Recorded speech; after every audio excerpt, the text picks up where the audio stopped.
Here we go on a Tirade Tuesday. There is an open line for you at 913-408-7957. And by the way, the topics can be whatever it is you want to cover. All right? This is all your segment. Doesn't need to be news of the day.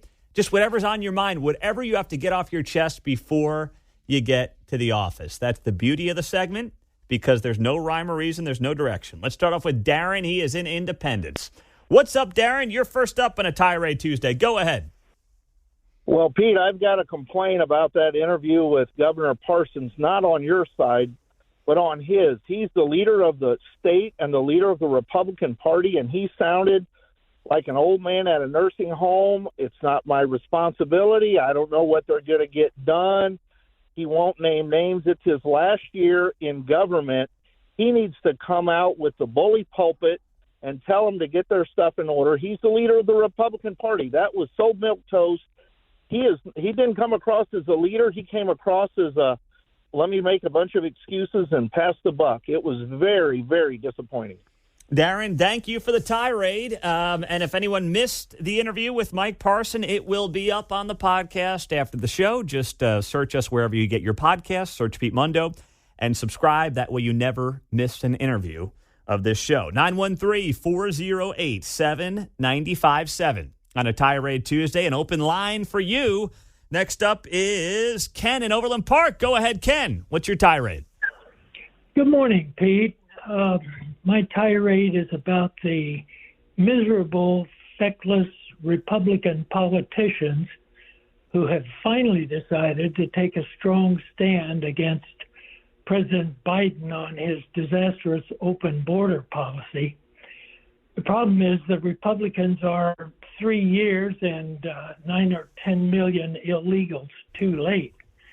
They should have acted on day one when Biden stopped construction on the border wall and put out the welcome mat for the illegals. Apparently, the Republicans couldn't see 3 years ago that an open border would pose an incredible threat to our national security, place a huge burden on our health care and education systems, and would end up costing us hundreds of billions of dollars.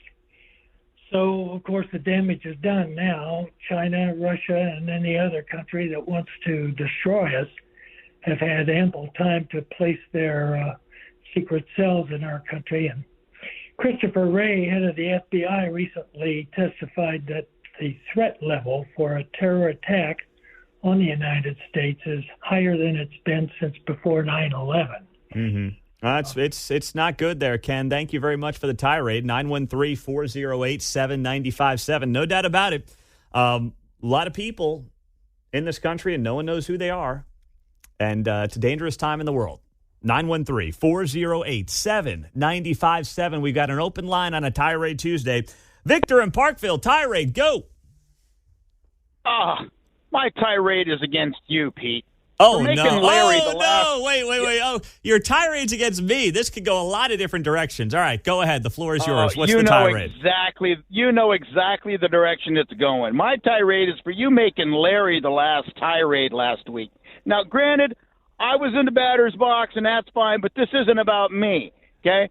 I was all ready to be all topical about the New Hampshire primaries, our legislators not, opposing the primaries, blah, blah, blah. But you chose Larry. You chose Larry instead. He sucks the intelligence from the airwaves. Anybody but Larry last. Give him his tirade, but please give us something to cleanse our mental palate.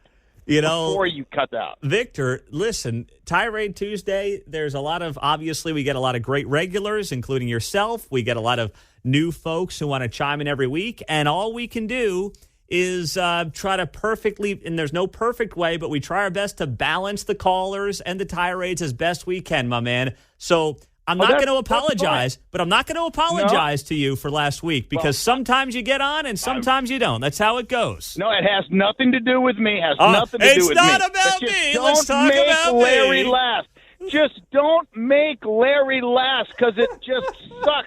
Everything that was accomplished in a beautiful Tirade Tuesday just goes right down the toilet when you make that guy I'll take Don over Larry. Oh, boy. Okay. All right. All right there, Victor. There you go. Victor, when he's arguing with his wife, he says, it's not about me, but it's always about you.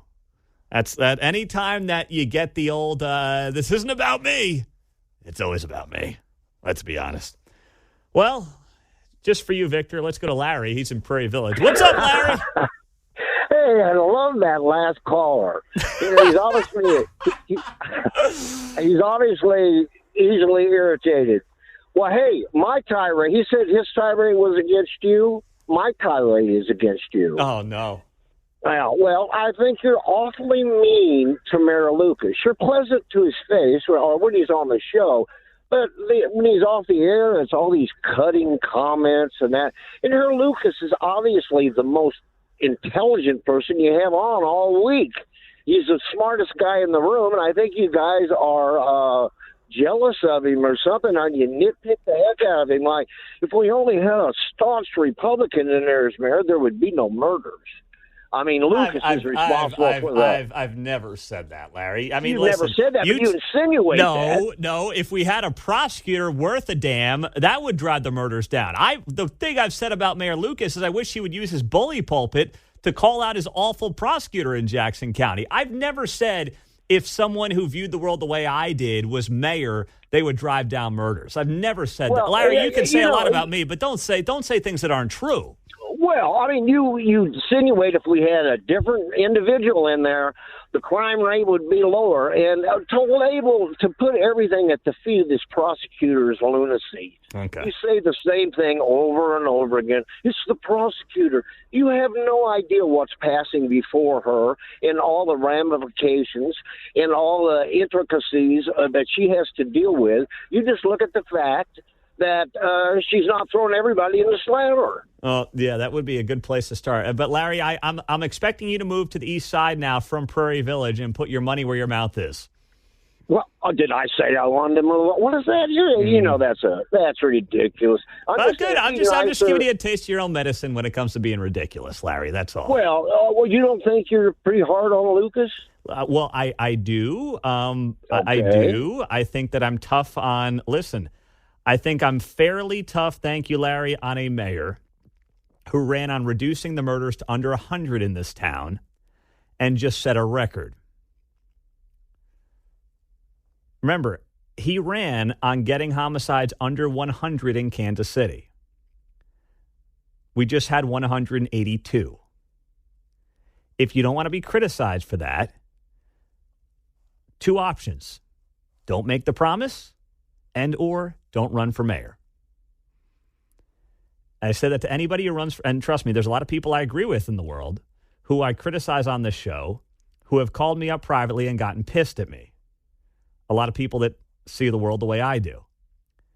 And if I take the call, and sometimes I don't, but if I take the call, I say, if you think that I'm here to protect you or protect anything about things you say or things you do, my response is always this. If you did not want to be criticized, don't run for office.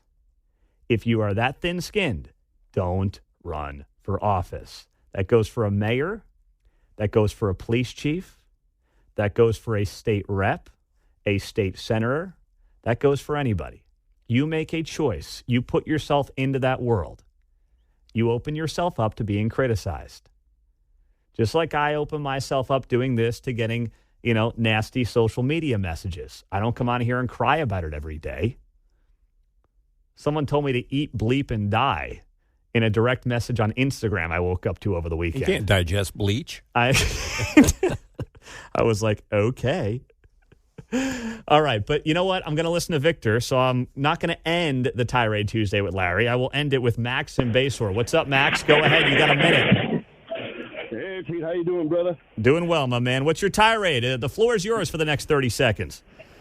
Well, I agree with you that President Trump should have a female vice president, and I think a good candidate will be Candace Owens, only because I believe the rumor that in the summer Joe Biden's going to announce that he's dropping out of the race and Michelle Obama's going to throw her hat in there. That's it.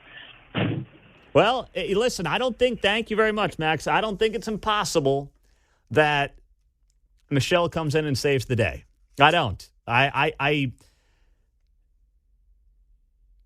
When you listen to Joe, and there's a clip that I'll play next hour from 2020, you will hear quite a decrease in mental acuity in just 4 years. And I don't see how we can do another 4 years of this. I don't.